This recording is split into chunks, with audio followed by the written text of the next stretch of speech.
নতুন করে যুক্তরাষ্ট্রের সঙ্গে আলোচনা নাকচ করে দিয়েছে ইরান। হরমুজ প্রণালীতে মার্কিন বাহিনী কর্তৃক ইরানের পতাকাবাহী একটি মালবাহী জাহাজ জব্দের ঘটনায় এমন সিদ্ধান্ত জানায় ইরানের পররাষ্ট্র মন্ত্রণালয়ের মুখপাত্র।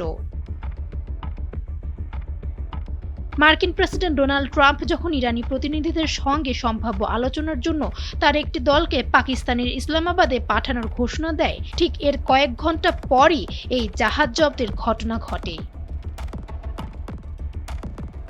এদিকে সম্ভাব্য এই বৈঠককে কেন্দ্র করে ইসলামাবাদে নিরাপত্তা জোরদার করেছে পাকিস্তান সরকার, যার অংশ হিসেবে শহরের বিভিন্ন এলাকা অবরুদ্ধ করে 20,000 নিরাপত্তা কর্মী মোতায়েন করা হয়েছে। তবে শেষ মুহূর্তে এসে জাহাজ জব্দের ঘটনাকে কেন্দ্র করে বৈঠকে যাওয়া বাতিল করল ইরান।